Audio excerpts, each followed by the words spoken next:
কোরআনকে প্রশ্ন করুন, কোরআন বলে দাও জাহান্নামে যাওয়ার কারণগুলো কি কি, সবচাইতে বড় অপরাধগুলো কি, যার জন্য আল্লাহ রাব্বুল আলামিন বান্দাকে জাহান্নাম দিবেন। কোরআন বলছে ফাখালাফা মিন বা'দিহি খালফুন আদাউস সালাতা ওয়াত্তাবাউশ শাহাওয়াত ফাসাউফা ইয়ালকাউনা গায়্যা। জোরে বলুন আল্লাহু আকবার। এই জাগতিক জীবনে যারা দুইটা অপকর্ম করে আসবে, দুইটা অপকর্মের সঙ্গে যারা সম্পৃক্ত থাকবে, নাম্বার 1 যারা নামাজকে নষ্ট করবে, নাম্বার 2 হলো যারা নফসের তাবেদারি করবে, নফসের দাসত্ব যারা করবে। এই দুইটা অপকর্মের সঙ্গে যারা জড়িত, আল্লাহ রাব্বুল আলামিন বলেন আমি তাদেরকে শুধু জাহান্নাম নয়, জাহান্নামের গর্তের মধ্যে আমি ঢুকাবো। এখানে জাহান্নামের গর্তের কথা আসছে, গাই নামক গর্ত। যে গাই নামক গর্তটাকে জাহান্নাম পর্যন্ত ভয় পায়, এমন ভয়ঙ্কর সেই গাই নামক গর্তটা। সেই গাই নামক গর্তের মধ্যে আল্লাহ রাব্বুল আলামিন দুটো অপকর্মের সঙ্গে যে বান্দা জড়িত তাকে ওই গাই নামক গর্তের মধ্যে ঢুকাবেন। নাউজুবিল্লাহ বলবেন না? তাহলে দুটো অপকর্ম এখানে ফুটে উঠলো। একটা হচ্ছে নামাজ ছেড়ে দেওয়া, আরেকটা হচ্ছে নফসের দাসত্ব করা। সূরা মারিয়ামের এই আয়াতটা বলে দিচ্ছে যে বান্দার ভিতরে নামাজ থাকবে না, আল্লাহ তাআলার রাগ সবচেয়ে বেশি সেই বান্দার উপরে, তিনি ক্রোধান্বিত হয়ে যান। ফাসাউফা ইয়ালকাউনা গায়্যা, আমি তাকে জাহান্নামের ভিতরে ঢুকাবো না, গায় নামক গর্তের মধ্যে ঢুকাবো। ইমাম কুরতুবী রাহিমাহুল্লাহ আরো 6টা কারণ এখানে সংযুক্ত করেছেন। অশান্ত পৃথিবীকে শান্ত করার জন্য মুসলমানদের একটা ওমর দিনুইয়াত দরকার। সে ওমর, আল্লাহু আকবার, কি শাসক তিনি ছিলেন। তো তার জিকিরটা কি আমি এটা বোঝাতে নেই, তার ইন্তেকালের একটা কথা আমি বলতে চাচ্ছি। সেদিন একটা সিরাত গ্রন্থে পেলাম, উনি সারা জীবন দোয়া করতেন, আল্লাহ আমাকে শহীদ মওত দিবা। জোরে বলেন সুবহানাল্লাহ।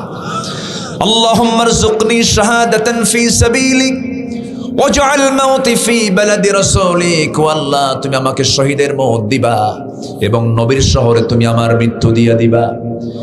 তিনি সারা জীবনে এমন দোয়া করতেন, কিন্তু দোয়াটার সঙ্গে বাস্তবতার তেমন মিল ছিল না, কারণ যুদ্ধ হওয়ার প্রেক্ষাপট আর মদিনায় নাই। কিন্তু মদিনায় বিজয় হয়ে গেছে, মক্কা বিজয় হয়ে গেছে, এখন তিহামা অঞ্চল পার হয়ে গেছে, অন্য অঞ্চল অন্য দেশ জয় হবে, কিন্তু মদিনায় কখনো যুদ্ধ হওয়ার সম্ভাবনা নাই। কিন্তু তিনি প্রায় চোখের পানি ফেলে ফেলে দোয়া করতেন আর বলতেন, আল্লাহ আমাকে শহীদি মওত দিও, নবীর শহরে মৃত্যু দিও। এমন দোয়া করতে লাগলেন, আল্লাহর কি ফয়সালা, তার এই দোয়াটা কবুল হয়ে গেছে। কোন এক ফজরের সময়ে কোন এক রাতে ফজর নামাজ পড়ার জন্য মসজিদে নববীতে ঢুকলেন। এই ওমরে ফারুক নামাজ পড়েছেন না ইমামতি করেছেন? বলেন বলেন বলেন বলেন, মুসল্লি না ইমাম? শাসকরা কি হবে, মুসল্লি হবে না ইমাম হবে? ইমাম হবে। দিক আজান দিক না, আপনি উত্তর দেন, দু একজন উত্তর দিয়ে দেন, সমস্যা নেই। কাছাকাছি হলে আমরা থেমে যেতাম। আজান তো চতুর্দিক থেকে হবেই, মাশাআল্লাহ। পৃথিবীর শ্রেষ্ঠ সুর আজান, বলি আলহামদুলিল্লাহ। আমাদের সবচেয়ে বড় অস্ত্র এটা, বলি আল্লাহু আকবার। সবার পক্ষ থেকে দু একজন উত্তর দিয়ে দেন। আমরা নামাজ কাজকে একটু বিলম্ব করব। সবচাইতে বেশি সময় থাকে নামাজের কোন ওয়াক্তে বলেন? এশার নামাজ। আমরা একটু বিলম্ব করব। আমি এমদাদ ভাইকে বলেছি মাগরিব পর পরে একজনকে উঠায় দিবেন, এরপর একটু পরিবেশ হবে, এরপর আমরা হালকা আলোচনা করব ইনশাআল্লাহ। সম্মানিত ভাইয়েরা, তো শাসক যিনি হবেন তিনি কি মুসল্লি হবেন না ইমাম হবেন? একজন আদর্শ শাসকের হতে হবে কি বলেন? ইসলাম এটাই বলে। রাসূল কি মুসল্লি ছিলেন না ইমাম ছিলেন? 4 খলিফা মুসল্লি ছিলেন না ইমাম ছিলেন? দেশেরও ইমাম, নামাজেরও ইমাম। এবং আমার নবীজি ইশারা দিয়ে গেছেন, আমার পরে খেলাফতের দায়িত্ব পালন করবে কে? নামাজ পড়ার দায়িত্ব যে পেয়েছে। যেরকম সুবহানাল্লাহ। আমার নবীজি শেষ কয়েক ওয়াক্ত মসজিদে নববীতে নামাজ পড়াতে পারেননি অসুস্থতার কারণে। আমার নবীজি ইশারায় বলেছেন আমার আবু বকর যেন মসজিদের নামাজের দায়িত্ব পালন করে, মানে বুঝায় দিলেন এই ইমামই হবে রাষ্ট্রের ইমাম। আল্লাহু আকবার বলেন। আর আমার দেশে শাসক নির্বাচিত হয়ে হলো যে বড় চোর। আসতে কন কেন? আসতে কন কেন? 28 লক্ষ কোটি টাকা দেশ থেকে পাচার হলো। এই পাচারকৃত অর্থ না ফেরত আসা পর্যন্ত রাজনীতি করার কোনো অধিকার তাদের থাকতে পারে না। ওমরে ফারুক রাদিয়াল্লাহু তাআলা আনহু কি করলেন? মসজিদের দিকে রওনা দিলেন। ফজর নামাজ তিনি আদায় করার জন্য মসজিদ নববীর ভিতরে ঢুকে ইমামের মুসল্লায় দাঁড়ায় গেলেন। নামাজ শুরু করবেন। তিনি প্রথম রাকাত পড়েছেন, দ্বিতীয় রাকাত নামাজ পড়তে নিয়ে রুকুতে চলে গেছেন। রুকুতে যাওয়া মাত্র এক জালিম এসে সামনের কাতার ওঁত পেতেছিল। ডান দিকে তার এসে ডান পেটের দিকে তাকে এমন জোরে একটা আঘাত করলো, চাকু মেরে দিল। ফিঙ্কি দিয়ে রক্ত পড়া শুরু হলো। ধরস্যই তখনও হন নাই, তিনি শক্তিশালী ছিলেন, মোকাবেলা করছেন কিন্তু পারলেন না। চাকু বের করে আবার তল পেটে দুইটা আঘাত যখন করে দিয়েছে, বড়ির কিছু অংশ বের হয়ে আসছে। সাইয়েদনা ওমর ফারুক তিনি চিত হয়ে পড়ে গেলেন, রক্তের সয়লাব হলেন নামাজের ভিতরে। নামাজটা তার শেষ হয় নাই, সেন্সলেস হয়ে কয়েক ঘন্টা পড়ে থাকলেন। সেন্স যখন ফিরে আসলো, ফিরে আসার সঙ্গে সঙ্গে তিনি আব্দুল্লাহকে দেখতে পেলেন, তার ছেলে আব্দুল্লাহ ইবনে ওমর। তাকে ডাক দিয়ে বলছে, বাজান চোখে পানি কেন, কেঁদো না, আমার জন্য পানি আনো। এক গ্লাস পানি আনা হলো।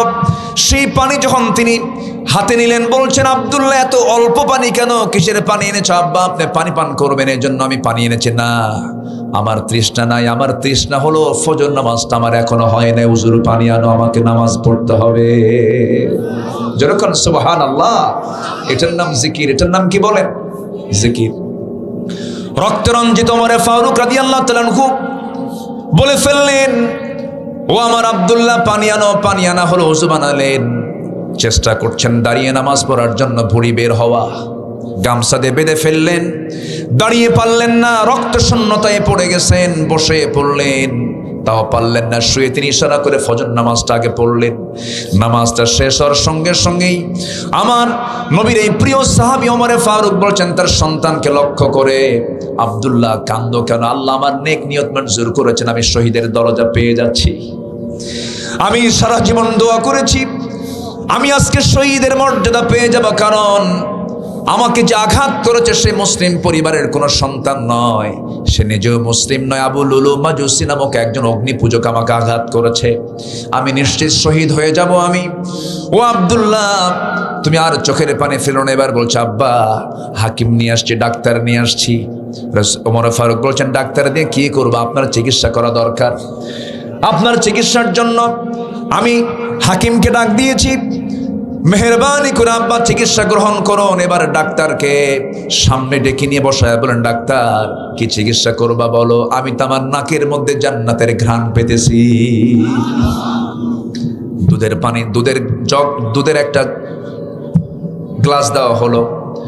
দুধ পুরনো গ্লাস হাতের মধ্যে নিয়ে বিসমিল্লাহ বলে সেবন করলেন। সেবন করার সঙ্গে সঙ্গে স্টমাকে দুধগুলো থাকলো না, নারী ফুটো হয়ে গেছে, সব বাইরে বের হয়ে গেল। সঙ্গে সঙ্গে ডাক্তার জিহ্বায় কামড় মেরে চোখের পানি আটকাতে না পেরে কেঁদে কেঁদে বলছে, আমরা আমিরকে হারায় ফেলতেছি আজকে। আমিরুল মুমিনিন বাঁচবেন না, দুনিয়া থেকে বিদায় নেবেন। সঙ্গে সঙ্গে ওমর ফারুক বলছেন, ডাক্তার তুমি এমন করে চিন্তা করছো কেন? তুমি একজন মেহমানকে বিদায় দিয়ে দাও, আমি তো জান্নাতের ঘ্রাণ পাচ্ছি, তুমি কেন কান্নাকাটি করছো? ডাক্তার যখন ব্যর্থতা নিয়ে যখন ফিরে যাচ্ছে, ঘর থেকে বের হয়ে যাচ্ছে, তিনি পিছন দিকে তাকালেন। ওই ডাক্তারের পাজামার কাপড়টা গিরার নিচে পড়ে আছে। ওমর ফারুক সেই সময় অন্তিম শয্যায় শায়িত। ওমর ফারুক বলছেন, ডাক্তার পাজামার কাপড়টা তুলে নাও। লা ইয়ানজুরুল্লাহু ইয়াওমাল কিয়ামা, আল্লাহ রাব্বুল আলামিন কিয়ামতের দিন ওই বান্দার দিকে নজর দেবেন না যার পাজামার কাপড়টা গিরার নিচে থাকে। চিন্তা করে দেখুন, মৃত্যুর অন্তিম শয্যায় শায়িত, ওই সময়ও তিনি জিকির বলেন নাই, দাওয়াতি কাজ বলেন নাই। জোরে করেন সুবহানাল্লাহ। সাইয়েদনা ওমর ফারুক বলছেন, আব্দুল্লাহ 2 বছর আগে আমার বন্ধু আবু বকর সিদ্দিক রাদিয়াল্লাহু আনহু দুনিয়া থেকে বিদায় নিয়েছেন। আমি তাকে নিজ হাতে শোয়া দিয়েছি নবীর কবরের পাশে। আমার বড় শখ, আমিও আমার বন্ধুর পাশে ঘুমাতে চাই, কিন্তু জায়গা তো আমার না। আম্মা জান আয়েশা সিদ্দিকার জায়গা সে দেয় কিনা একটু শেষবারের মতো বলো, আমি খুব খুশি হতাম। চলে গেছেন তার ঘরে। ছেলে গিয়ে বলছে, আব্বা যেন আমাকে এমন প্রস্তাবনা দিয়ে পাঠালেন।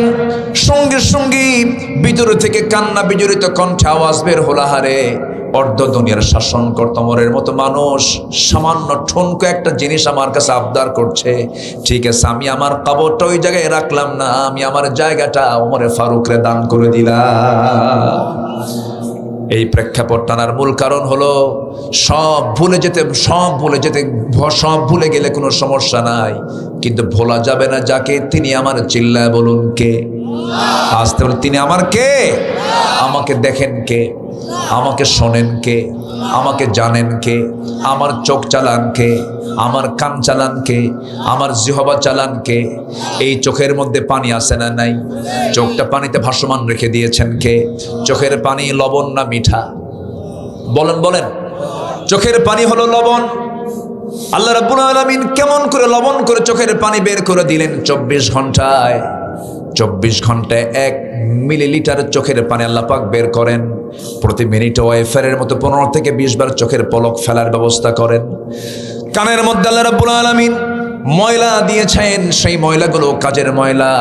চোখের পানিকে লবণ, কানের ময়লাকে তিক্ত করে দিয়েছেন। কারণ বান্দা যখন ঘুমিয়ে পড়বে, নিথরভাবে যখন মরার মতো শুয়ে থাকবে, যদি কানের ময়লা যদি মিষ্টি হতো, সব পিঁপড়া জমা হতো সলিমুদ্দির কানে। কিন্তু কানের ময়লাগুলো আল্লাহ রাব্বুল আলামিন তিক্ত করে দিয়েছেন। হঠাৎ করে বেলাইনে যদি কোনো পোকা, কোনো পিঁপড়া যদি ঢুকে যায়, সঙ্গে সঙ্গে তিক্ত স্বাদ পেয়ে সে আর থাকবে না, না এখানে কোনো খাবার নাই, বের হয়ে যায়। সুবহানাল্লাহ বলবেন না? কানকে সিকিউর করলেন। চোখের পানিকে আল্লাহ রাব্বুল আলামিন মিঠা করলে পরে চোখে ভাইরাস জমা হতো, দূষিত হয়ে যেত, চোখের মধ্যে ইনফেকশন তৈরি হতো, চোখ নষ্ট হয়ে যেত। আল্লাহ রাব্বুল আলামিন এই জন্য চোখের পানিকে আল্লাহ রাব্বুল আলামিন লবণ করেছেন, যেন কোনো বিষাক্ত কোনো জীবাণু যেন চোখে অ্যাটাক না করে। সুবহানাল্লাহ বলবেন না? চোখ শুধু বানান নাই, চোখকে সিকিউর করেছেন। কানকে বানান নাই, কানকে সিকিউর করেছেন। আবার জিহবার দিকে আসেন, চোখের পানি লবণ, কানের ময়লা হলো তিক্ত। এবার জিহবার দিকে আসেন, জিহবাটা আল্লাহ রাব্বুল আলামিন রেখে দিয়েছেন জোয়ারে না ভাটায়? জোয়ারে। বলেন কিসে কিসে? সামনে তেঁতুল দেখলে কি হয়? পানি শুধু মুখে থাকে না, অন্যের গালে যায়, অন্যের গালেও কিন্তু লাফ মেরে চলে যায়, কি ঠিক কিনা? তাহলে জোয়ার আছে না নাই? আচ্ছা, এই যে জিহবার চতুর্পাশে যে আল্লাহ রাব্বুল আলামিন পানিগুলো দিয়েছেন, এই পানি কিন্তু লবণ করেন নাই, আবার মিঠাও করেন নাই, আল্লাহ পাক স্বাধীন করে দিয়েছেন। কেন? এই জন্য, কারণ এটা একটা অঙ্গ, স্বাদ যাচাই করার অঙ্গ। যদি মিষ্টি হয়, মিষ্টির স্বাদ পাওয়া যাবে না, তিক্ত হলে তিতার স্বাদ পাওয়া যাবে না, যদি এটাকে টক বানানো হয় টকের স্বাদ পাওয়া যাবে না। আল্লাহ পাক নিউট্রাল করে স্বাধীন আল্লাহ রাব্বুল আলামিন সেই লালার ব্যবস্থা করেছেন। জোরে বলুন সুবহানাল্লাহ। মুখের পানি হলো, লালাগুলো হলো পাইনসা মার্কা স্বাধীন, চোখের পানি হলো লবণ, কানের ময়লা হলো তিক্ত। একই মাথার ভিতরে কতগুলো অঙ্গ, এক একটা ফাংশন, এক একটা ফাংশন আল্লাহ রাব্বুল আলামিন রেখে দিয়েছেন। মালয়েশিয়ার একটা সফর ছিল, এক বন্ধুর হাত ধরলাম, বন্ধুর হাত ধরে দিকে একটা মেশিন লাগানো। বললাম, বন্ধু মেশিন কেন? বন্ধু কেঁদে ফেলে দিয়ে বলছে, বন্ধু আমার আল্লাহ পাক প্রচুর টাকার মালিক বানিয়েছেন, কিন্তু 2টা কিডনি আমার নষ্ট হয়ে গেছে। আমি আল্লাহর কাছে মাঝে মাঝে বলি, আল্লাহ আমার সব সম্পদ তুমি নিয়ে নাও, কিন্তু আমার 2টা কিডনি ঠিক করে দাও। তাকে প্রত্যেকদিন ডায়ালিসিস করার জন্য হসপিটালে যাওয়া লাগে। ডায়ালিসিস মেশিনটার ওজন হলো 100 কেজি। 100 কেজি মানুষ বানিয়েছে, যা দিয়ে ডায়ালিসিস করা হয়। আর আল্লাহ রাব্বুল আলামিন প্রত্যেক বান্দার দেহের ভিতরে 2টা করে ডায়ালিসিসের বিকল্প কিডনি দিয়েছেন, আরো মজবুত। এটা 100 কেজি নয়, মাত্র 200 গ্রাম। সুবহানাল্লাহ বলা যাবে না? এই যদি এমন হতো, বান্দা তোকে আগে দুনিয়ায় পাঠালাম, পরে আমি 100 কেজি ডায়ালিসিস মেশিন 2টা পাঠাবো, ধানের বস্তা মাথায় নেবেন না, কিডনির বস্তা মাথায় নেবেন, কত বেকায়দা হয়ে যেত। আল্লাযী খালাকাকা ফাসাওয়াকা ফাআদালাক। আল্লাহ বলছেন, শুধু সৃষ্টি করে নাই, ভারসাম্য করে দিয়েছে, চলতে ফিরতে যেন কোনো কষ্ট না হয়, সব আমি ব্যবস্থাপনা করে দিয়েছি। বান্দারে শুধু আমি তোর কাছ থেকে চাই, আমি তোর কাছে যেমন 24 ঘন্টা আমি তোর সেবা দিয়ে থাকি। নাকের অক্সিজেন দেই, মুখের খাবার দেই, মুখের খাবারটার জন্য একটু চাষাবাদ করতে হয়, মুখের খাবারের জন্য জীবিকার চেষ্টা করতে হয়, কিন্তু একটা খাবার, যে খাবারটা এসেনশিয়াল, 24 ঘন্টার প্রত্যেকটা মিনিট দরকার, সেটা হলো অক্সিজেনটাকে আমি আল্লাহ নিজে তোর নাকের ডগা আমি আল্লাহ নিজে খাওয়ায় দিতেছি। জোরে বল সুবহানাল্লাহ। সরাসরি খাওয়ান কে? আর সেই আল্লাহকে আমরা ভুলে যাব না মনে রাখবো? এক সময় না সব সময়, এক সময় না সব সময়, একবার না বারবার, একবার না বারবার, বারবার সবসময় আমরা আল্লাহর নামটা নেব। এর মধ্যে শ্রেষ্ঠ কাজটা হচ্ছে 5 ওয়াক্ত নামাজ আমরা পড়বো। রাজি আছেন তো ইনশাআল্লাহ? এবং আগামী সরকারকে আমরা দেখতে চাই নামাজের সরকার। আমি যদি একটা প্রশ্ন করি, বলুন তো, বেজোড়া গ্রামে যে মসজিদটা আছে, 5 ওয়াক্ত নামাজের মধ্যে সবচেয়ে কম মুসল্লি কোন ওয়াক্তে পাওয়া যায়? বলেন কোন ওয়াক্তে? বলেন ফজর।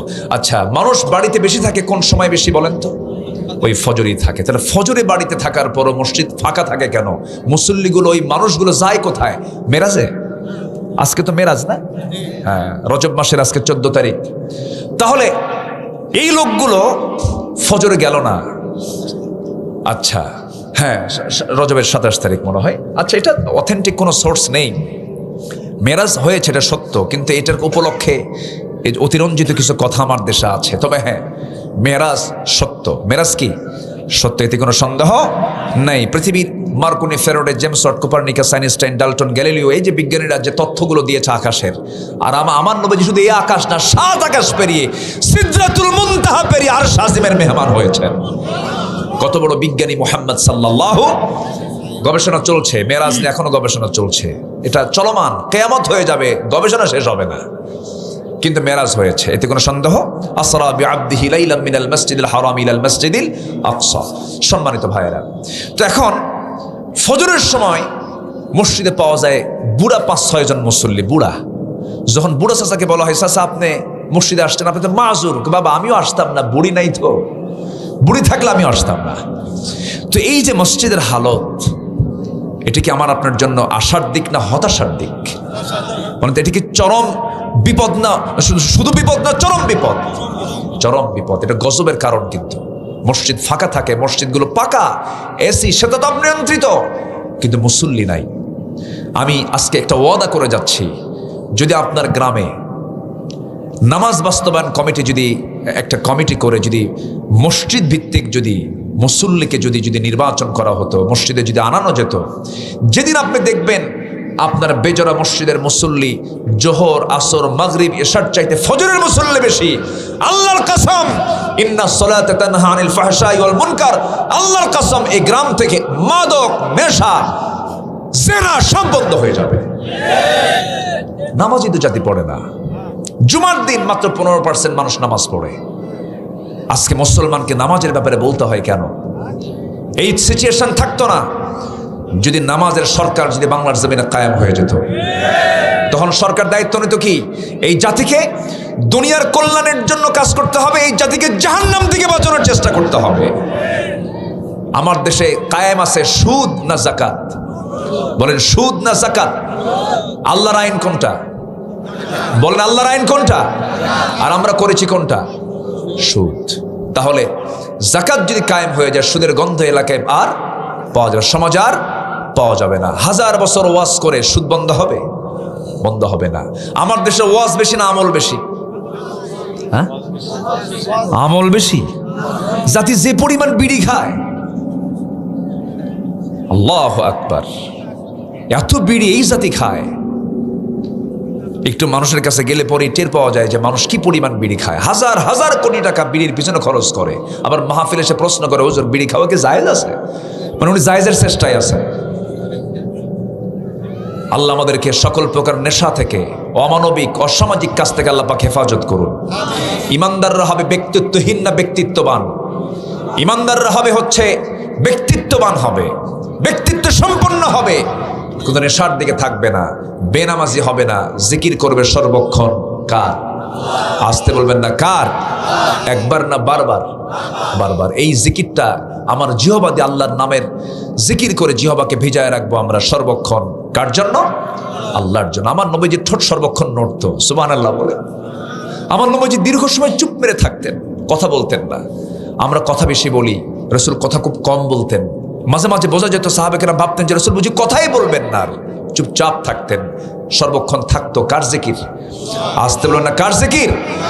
আল্লাহ রাব্বুল আলামিন বলেছেন, মুমিন হতে চাও, আমি তোমাকে জান্নাতুল ফিরদাউসের চাবি তোমার হাতে তুলে দেব, 7টা গুণ অর্জন করো। আল্লাহু আকবার বলেন। আল্লাহ রাব্বুল আলামিন বলেন, قد أفلح المؤمنون الذين هم في صلاتهم خاشعون والذين هم عن اللغو معرضون والذين هم للزكاة فاعلون ওয়াল্লাযীনা হুম লিফুরুজিহিম হাফিযুন। নাম্বার 5 হলো ওয়াল্লাযীনা হুম লিআমানাতিহিম ওয়া আহদিহিম রাউন ওয়াল্লাযীনা হুম আলা সালাওয়াতিহিম ইউহাফিযুন উলাইকা হুমুল ওয়ারিসুন আল্লাযীনা ইয়ারিসুনাল ফিরদাউসা হুম ফিহা খালিদুন। জোরে বলুন আল্লাহু আকবার, আরো জোরে আল্লাহু আকবার। মুমিনের সফলতা হলো 7 কাজই, 7টা কাজ যে বান্দার মধ্যে থেকে যাবে সে বান্দা জান্নাতুল ফেরদাউসের মালিক আল্লাহ পাক তাকে বানায় দিবেন। নাম্বার 1 হলো নামাজ দিয়ে শুরু। মুনাফিককে চেনার জন্য মুনাফিকুন সূরা দিয়েছেন, ইমানদারকে চেনার জন্য সূরা মুমিনুন দিয়েছেন। মুমিন কারা? নামাজ ঠিক রাখবে, জিহ্বা লাগামহীন করবে না, জিহ্বার লাগাম টেনে ধরবে, অসংযত অপ্রাসঙ্গিক অপ্রয়োজনীয় কোনো কথা বলবে না। নাম্বার 3 হলো যাকাতটা ঠিক মতো আদায় করবে। নাম্বার 4 হলো লজ্জাস্থানের যারা হেফাজত করবে। আমার বন্ধুগণ, আজকের এই অনলাইনের দুনিয়ায় আমার মা বোনরা বোরকা পরে, কিন্তু অনলাইনে মোবাইলে পুরুষ মানুষ সে থেকে দেখে, বোরকা পরে কোনো সওয়াব হবে নাকি? এই জন্য চোখের পর্দা আগে দরকার না পরে দরকার? চোখের পর্দা আধুনিক দুনিয়াতে সবচেয়ে বেশি জরুরি। স্মার্টফোনের মিসইউজ যেন না হয়, চোখের গুনাহ যেন না হয়ে যায়। আল্লাহ পাক বলেছেন লজ্জাস্থানের যারা হেফাজত করবে। নাম্বার 5 হলো ওয়াদা যারা ঠিক রাখবে। নাম্বার 6 হলো আমানতদারিতা যারা ঠিক রাখবে। নাম্বার 7 হলো নামাজের ব্যাপারে যারা যত্নশীল হবে। আল্লাহ রাব্বুল আলামিন বলছেন উলাইকা হুমুল ওয়ারিসুন, আমি আল্লাহ তাদেরকে জান্নাতুল ফিরদাউসের ওয়ারিস বানায় দেব। জোরে বলেন সুবহানাল্লাহ। দুনিয়া ছেড়ে আমি আপনি যে কোনো মুহূর্তে চলে যাব। কোরআনকে প্রশ্ন করুন, কোরআন বলো ইহকাল উত্তম না পরকাল উত্তম? কোরআন বলে দিচ্ছে ওয়ালাল আখিরাতু খায়রুল লাকা মিনাল উলা। এই দুনিয়ার জিন্দেগির চাইতে আখিরাতটাই হলো শ্রেষ্ঠ। সেটাই থেকে যাবে, সেটাই রয়ে যাবে। একদিন দুনিয়া পার হয়ে যাবে। এই দুনিয়ার সংক্ষিপ্ত জীবনের সফর একদিন শেষ হয়ে যাবে, কিন্তু এই যে আখিরাত শুরু হবে কোনো দিন শেষ হবে না। অনন্তকাল জান্নাতের মধ্যে নিয়ামত ভোগ করব আমরা। জোরে বলি ইনশাআল্লাহ, আরো জোরে বলি ইনশাআল্লাহ। আমরা দুনিয়াতে এসেছি আমরা, আমাদের আসল বাপের ভিটা কিন্তু জান্নাত। আসল বাপের ভিটা কি বলেন? আমরা জান্নাতে ছিলাম। আমাদের আব্বা কোথায় ছিলেন বলেন? আম্মা কোথায় ছিলেন? জান্নাতে। জান্নাত থেকে আল্লাহ তাআলা পাঠায়া দিলেন কুলনা হাবিতু মিনহা জামিআন ফাইম্মা ইয়াতিয়ান্নাকুম মিন্নি হুদান ফামান তাবিআ হুদায়া ফালা খাউফুন আলাইহিম ওয়ালা হুম ইয়াহজানুন। দুনিয়াতে পাঠায়া দিলেন, দুনিয়াতে আসলাম, কিন্তু আবার ফিরে যেতে চাই আমরা। কোথায় বলেন? দুনিয়াতে থাকতে এসেছি না ফিরে যেতে এসেছি? থাকতে এসেছি না ফিরে যেতে এসেছি আমরা। চলে যাব আমরা, ব্যাক করব আল্লাহর কাছে। আগে জান্নাত আল্লাহ পাক দিবেন না, জান্নাত দিবেন হিসাব নেওয়ার আগে না পরে? আচ্ছা, হিসাব নেওয়ার আগে না পরে? সেই হিসাব দিনের মালিক কে? মালিকি ইয়াউমিদ্দিন, বিচার দিবসের মালিক কে? সেই দিন বিচার হবে কি দেখে বলেন? বলেন বিচার করবেন কি দিয়া? এই কোরআন দিয়ে বিচার করবেন। কি কি আমল করছো এর উপরে বিচার হবে। আমার ভাইয়েরা, সেই কোরআন নিয়ে আজকে আমরা বসেছি। এই দুনিয়া ছেড়ে আমিও চলে যাব, আপনিও চলে যাবেন। কেউ তো বাঁচার জন্য আসি নাই। আল্লাহ বলছেন বান্দারে আমি চাই প্রত্যেক বান্দা জান্নাতে যাক, কিন্তু সবাই তো জান্নাতে যাবে না। আল্লাহ রাব্বুল আলামিন নিজে বলছেন وَلَقَدْ ذَرَأْنَا لِجَهَنَّمَ كَثِيرًا مِنَ الْجِنِّ وَالْإِنسِ لَهُمْ قُلُوبٌ لَا يَفْقَهُونَ بِهَا وَلَهُمْ أَعْيُنٌ لَا يُبْصِرُونَ بِهَا وَلَهُمْ آذَانٌ لَا يَسْمَعُونَ بِهَا أولئك كالأنعام بل هم أضل أولئك هم الغافلون জোরে বলুন আল্লাহু আকবার। অধিকাংশ জিন এবং ইনসানকে আমি আল্লাহ রাব্বুল আলামিন সৃষ্টি করেছি জাহান্নামের জন্য। যাদের চোখ আছে দেখে না, কান আছে শোনে না, অন্তর আছে বোঝে না, চোখ ঠিকই আছে কিন্তু উল্টা পাল্টা দেখে। আছে কি না? এখন কি দুনিয়া কি সোজার দুনিয়া না উল্টা পাল্টা দুনিয়া? সোজা দুনিয়া না উল্টা পাল্টা দুনিয়া? উল্টা পাল্টা। এই জন্য আল্লাহ পাক বলছেন চোখ ঠিকই আছে কিন্তু সোজা কিছু দেখে না। কি দেখে? উল্টা পাল্টা রঙিন দুনিয়া মনে করে, কিন্তু না। আজকে মানবতা ধ্বংসের পিছনে একটা অন্যতম ভূমিকা পালন করছে হলো স্মার্টফোন, অনলাইন। কি লাইন বলেন? অনলাইন। তুমি কি লাইনে আছো? হ্যাঁ। কিসে? Imo, line, Viber, WhatsApp, Instagram, Kurigram, সব লাইন। এত লাইনে থাকলে কি আল্লাহর লাইন থাকে? থাকে না। লাইন যেটা ফলস ওটাকে কাট করতে হবে। লাইন ধরতে হবে কার? আসতে বলবেন না, কার? আল্লাহ। এত লাইন, এত ব্যস্ত মানুষ। স্মার্টফোন অসংখ্য পরিবারকে ধ্বংস করে দিচ্ছে।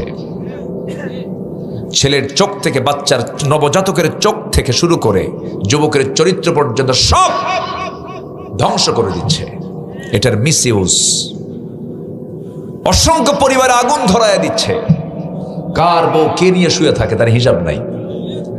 আমি কি ভুল বলছি? আস্তে, আমি কি ভুল বলছি? হ্যাঁ। খুব সাবধানে আমাকে আপনাকে পাপ ফেলতে হবে। ফিতনার দুনিয়া। যুবকদের প্রতি আমি খুব আশাবাদী। যুবকরা রক্ত দিয়ে দেশের পরিবর্তন এনেছে, কিন্তু যুবকরা তোমরা এই রক্ত দিয়েছো, কিন্তু এই বিজয়টা টিকে থাকবে কখন জানো? যখন তোমার চরিত্র তুমি টিকে রাখতে পারবে, তাছাড়া তুমি ধ্বংস হয়ে যাবা। সম্মানিত ভাইয়েরা, সম্মানিত বন্ধুগণ, যুবকরা পালস বুঝেছে। এদেশের তরুণ প্রজন্ম পালস বুঝে নিয়েছে নেতৃত্বের জন্য কারা ভালো। বুঝে গেছে ওরা। ফাঁকিবাজি আর চলবে না, 2 নাম্বারই চলবে না, ঠকবাজি চলবে না, কথা কাম উল্টা পাল্টা করলে জাতি আর মানবে না। আসতে কান কেন? বুঝে গেছে জাতি।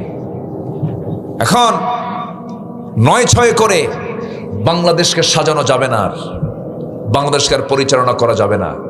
সেই প্রেক্ষাপট চলে গেছে। 71 থেকে শুরু করে 2026 এই 54 বছর দেশ চলেছে, অনেকেই চালিয়েছেন। কিন্তু আমাদের বড় দুঃখ, সর্বশেষ 16 বছর যারা ক্ষমতায় ছিল, আগেও ছিল কয়েক বছর, বাপ ছিল, বেটি ছিল, এরাও ছিল, সব মিলে সর্বশেষ রেজাল্ট হলো যাওয়ার সময় তারা ফাঁকা হাতে যায়নি। 28 লক্ষ কোটি টাকা দেশ থেকে লুটপাট করে নিয়ে চলে গেছে। আমার কথা কি বুঝে আসতেছে? আচ্ছা, তাহলে যারা নিয়ে চলে গেল তারাই কিন্তু চালিয়েছে প্রায় এইদিকে 16, ওইদিকে 4, মাঝখান দিয়ে 5, তাহলে প্রায় 25 বছর ওরাই চালালো। ফলাফল 2024-এর দিকে ফলাফল হলো 28 লক্ষ কোটি টাকা দেশ থেকে পাচার হয়ে গেল। শোনেন, এই জাতীয় কথা বললে অনেকের গায়ে জ্বালা পড়া করে। আমরা এগুলো নিয়ে কথা বলবো কেন? এরকম বলে অনেকে, এরকম বলে, কিন্তু 16 বছর বলেছে অনেক, আমাদেরকে বলতেই দেয়নি, কিন্তু আমরা বলা ছাড়ি নাই। জেলখানায় ঢুকছে, অত্যাচারিত হয়েছে। ওইদিকে যাব না আমি। আমাদেরকে বলে মাঝামাঝি বলে, হুজুর আপনারা আকাশ নিয়ে কথা কবেন আর কবর নিয়ে কথা কবেন, দুনিয়া আমরা দেখে নেব। মানে ওরা মদের দোকান দেবে, আমরা দোয়া করে আসবো। তাই তো হয়েছে। যতগুলো সংসদ অধিবেশন, সব অধিবেশনের শুরুতে বিসমিল্লাহ দিয়ে তেলাওয়াত হয়েছে, এরপর মদের আইন পাশ করছে। কিসের আইন? বিসমিল্লাহ কয়া যদি কেউ মদ খায়, ওর গুনাহ কম হবে না বেশি হবে? কি কথা বুঝতেছেন আপনারা? আচ্ছা আচ্ছা, আপনি বেজোড়া থেকে জোড়ায় যাবেন। জোড়া আছে না এদিকে? চিন্তা করা যায়, দেখেন কি মিলটা পাওয়া যায়। বেজোড়া থেকে কই যাবেন? বনানী দিয়ে সোজা মারবেন, ওইদিকে যায় কি রানীহাট পার হই জোড়া। তাহলে বেজোড়া জোড়া, জোড়া মাহফিলে গেছি, যে জোড়াও গেছি, বেজারাও আসছি, জোড়া ছাড়াও আছে, জোড়াও আছে। তো যেতে নিয়ে আপনি হুন্ডায় চড়ছেন, কিন্তু হুন্ডায় চড়তে নিয়ে মাঝখানে খাদে পড়ার পর আপনার হাতের কবজি ভাঙছে। এখন আপনাকে হেলথ লাইনে নিল। এখানে আছে নাকি হেলথ লাইন? আসতে নিয়ে দেখলাম। হসপিটালে নিল আপনাকে, আপনি হসপিটালে চলে গেলেন, ডাক্তারকে বলতেছেন, ডাক্তার আমি আপনাকে খুব ভালোবাসি, আপনি আমার মাথা থেকে পা পর্যন্ত সব জায়গায় হাত দেন, দয়া করে কবজি ভাঙ্গা জায়গায় হাত দিবেন না। ওর হাত সারবে? আজ থেকে সারবে হাত। কোথাও হাত না দিলেও ডাক্তারের দায়িত্ব এখন কোথায় হাত দেওয়া? ভাঙ্গায় হাত দিলে চাঙ্গা হবে। হাত দিলে কি হবে? চাঙ্গা হবে। এখন আমার দেশের যে সমস্যা, আমার দেশের সমস্যা কিন্তু টাকা পয়সা না, সম্পদ না। আমার দেশে যা আছে, এই দু চোখ পৃথিবীর বহু দেশ এই নগণ্য গোলাম ঘুরেছে, দেখেছি আমি। আমার দেশে যা আছে অনেক উন্নত দেশেও তা নাই। কাতার, এই যে কাতারের কথা, কাতার 10টা দেশের মধ্যে, ধনী রাষ্ট্রের মধ্যে একটা অন্যতম, একসময় 1 নম্বরও ছিল। এই কাতারে আমি ঢোকার পরে দেখি একটা গাছও নাই, কোথাও কোনো গাছ নাই। এক জায়গায় দেখি গ্রিন জোন, একটা জায়গায় দেখি যে গাছ গাছালি লাগাইছে সবুজ চতুর্দিকে। তো বললাম যে এখানে এরকম করে গাছ হলো কেমনে? কি নিচের দিকে তাকায় দেখেন স্যালাইন লাগানো আছে, মানে নিচে পানির ফোয়ারা দিয়েছে, আবার হেলিকপ্টার দিয়ে উপর থেকে আবার প্রতিদিন বিকেলবেলা পানি ছাড়ে, তাছাড়া দম ফুইরা মারা যাবে গাছ। আর আমার দেশের গাছ গাছালির কি এত যত্ন নেওয়া লাগে? এই যেরকম একটা বাচ্চা পেয়ারা খাবে, পেয়ারা খাইছে, পরের দিন পায়খানার চাপ, বাড়ির পিছনে গিয়ে এক জায়গায় পায়খানা করে থুয়ে আসছে, 3 মাস পর ওই পায়খানার ভিতর থেকে বিসি হয়েছে, সেই বিসি থেকে গাছ, সেই গাছ থেকে আবার পেয়ারা ধরছে, সেই পেয়ারা আবার খায় মানুষ। আমার দেশের মাটির বরকত দেখেন, সুবহানাল্লাহ বলা যাবে না ভাই? সবই ছিল, সবই আছে, কিন্তু সমস্যা হলো আমার দেশের মানুষের মধ্যে সবচেয়ে বড় ক্রাইসিস হচ্ছে জাতির নেতৃত্ব দেবার জন্য সৎ যোগ্য মানুষের অভাব আছে না নাই? আসতে বলবেন না, আছে না নাই? আছে, আমানতদার নাই। এখানেই সমস্যা আমাদের। এই বিষয়টা আর ভুল করা যাবে না, এই বিষয়ে আমরা সতর্ক থাকার চেষ্টা করব। কারণ নেতৃত্ব যদি ঠিক না হয় বড় বেকায়দা। আপনার নামাজকে ঠিক করার জন্য আগে ইমাম কি হতে হবে বলেন? ঠিক হওয়ার দরকার আছে না নাই বলেন? ইমাম যদি সূরা ফাতিহা না বলে কুল হু দিয়ে শুরু করে নামাজ পড়বেন নাকি? ইমাম যদি নামাজ 2 রাকাতের জায়গায় যদি 3 রাকাত পরে আপনি সহ্য করবেন না, আপনি মানবেন না, সেজদা 2টার জায়গায় 3টা দিলে আপনি মানবেন না, আপনি লোকমা দিয়ে তাকে সোজা বানায় দিবেন। আমার বন্ধুগণ, সামান্য নামাজের ভিতরে যদি সূরা ফাতিহাটা যদি একটু উল্টা পাল্টা করে কেউ পড়ে, আগে কুলহু পড়লো, পরে সূরা ফাতিহা পড়লো, যেমন আপনি নামাজের মধ্যে আটকায় দিবেন, লোকমা দিবেন। জাতির নেতৃত্ব দেওয়ার জন্য আজকে আমাদের সময় এসেছে, সৎ নেতৃত্ব তৈরি হওয়া না পর্যন্ত আমাদেরও লোকমা দিতে হবে। আসতে কান কেন, ঠিক কিনা? লোকমা দিতে হবে। জাতির নেতৃত্বে আমরা তাদেরকে দেখতে চাই যারা আমানতদার হবে, যারা ওয়াদা রক্ষাকারী হবে, যারা জনগণের সম্পদকে আমানত মনে করবে। আমার কথা কি বুঝতেছেন আপনারা? সম্মানিত ভাইয়েরা, একটু কান লাগান। আমি সময় খুব বেশি পাচ্ছি না, অল্প সময় একটা মেসেজ দিয়ে আমি যেতে চাই। আমাদের মূল লক্ষ্য কিন্তু একটাই, দিন শেষে আমরা কার সন্তুষ্টি চাই বলেন তো? আসতে বলেন না, কার সন্তুষ্টি চাই? কিন্তু আমার দেশে নামাজি বেশি না ইমানদার বেশি? ভালো করে বলেন, একটু চিন্তার সময় দিলাম, বলেন নামাজি বেশি না ইমানদার বেশি? এই তো লাইনে আসছে। তাহলে নামাজ নাই কিন্তু কি আছে? ঈমান আছে। এরকম বলার লোক আছে না নাই বলেন? আছে। তাহলে আমার দেশে নামাজি কম, ঈমানদার বেশি। তাহলে আমাদের মূল লক্ষ্য হলো জান্নাতে যাওয়া। কিন্তু জাতির মধ্যে চরিত্র কি? জাতি নামাজ পড়ে না, মাত্র 5% লোক নামাজ পড়ে। এই চিত্র হতো না যদি নামাজের সরকার যদি আমার দেশে যদি গঠন হতো। আসতে কন কেন? নামাজের সরকার যদি দেশে গঠন হতো তাহলে এই চিত্র কি চিত্রায়িত হতো? কোরআনকে প্রশ্ন করুন, কোরআন বলে দাও জাহান্নামে যাওয়ার কারণগুলো কি কি, সবচাইতে বড় অপরাধগুলো কি, যার জন্য আল্লাহ রাব্বুল আলামিন বান্দাকে জাহান্নাম দিবেন। কোরআন বলছে ফাখালাফা মিন বা'দিহি খালফুন আদাউস সালাতা واتبعوا الشهوات فسوف يلقون غيا জোরে বলুন আল্লাহু আকবার। এই জাগতিক জীবনে যারা দুইটা অপকর্ম করে আসবে, দুইটা অপকর্মের সঙ্গে যারা সম্পৃক্ত থাকবে, নাম্বার 1 যারা নামাজকে নষ্ট করবে, নাম্বার 2 হলো যারা নফসের তাবেদারি করবে, নফসের দাসত্ব যারা করবে। এই দুইটা অপকর্মের সঙ্গে যারা জড়িত, আল্লাহ রাব্বুল আলামিন বলেন আমি তাদেরকে শুধু জাহান্নাম নয় জাহান্নামের গর্তের মধ্যে আমি ঢুকাবো। এখানে জাহান্নামের গর্তের কথা আসছে, গাই নামক গর্ত। যে গাই নামক গর্তটাকে জাহান্নাম পর্যন্ত ভয় পায়, এমন ভয়ঙ্কর সেই গাই নামক গর্তটা। সেই গাই নামক গর্তের মধ্যে আল্লাহ রাব্বুল আলামিন দুটো অপকর্মের সঙ্গে যে বান্দা জড়িত তাকে ওই গাই নামক গর্তের মধ্যে ঢুকাবেন। নাউজুবিল্লাহ বলবেন না? তাহলে দুটো অপকর্ম এখানে ফুটে উঠলো, একটা হচ্ছে নামাজ ছেড়ে দেওয়া, আরেকটা হচ্ছে নফসের দাসত্ব করা। সূরা মারিয়ামের এই আয়াতটা বলে দিচ্ছে যে বান্দার ভিতরে নামাজ থাকবে না, আল্লাহ তাআলার রাগ সবচেয়ে বেশি সেই বান্দার উপরে, তিনি ক্রোধান্বিত হয়ে যান।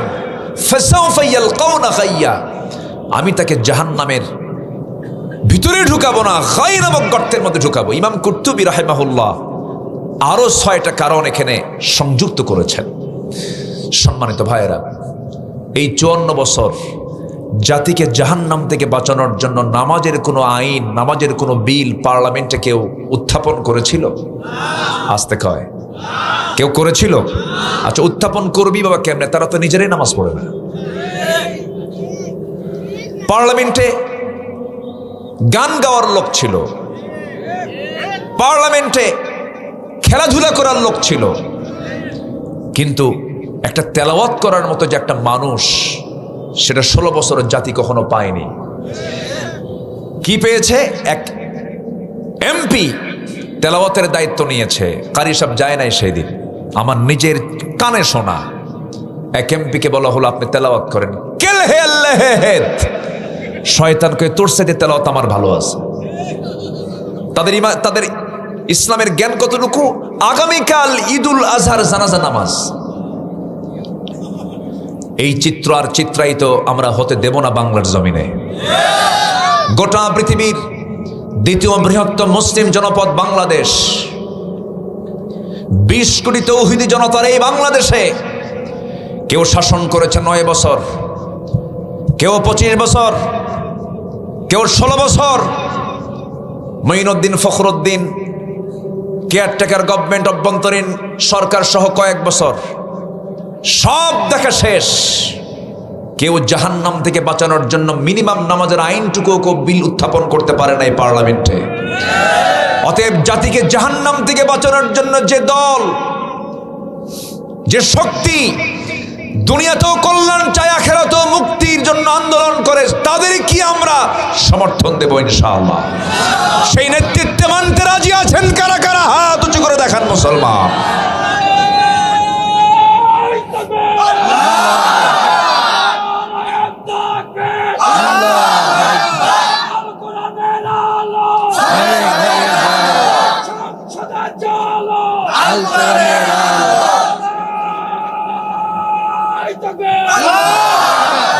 আল্লাহ কবুল করুন, জোরে বলি আমিন।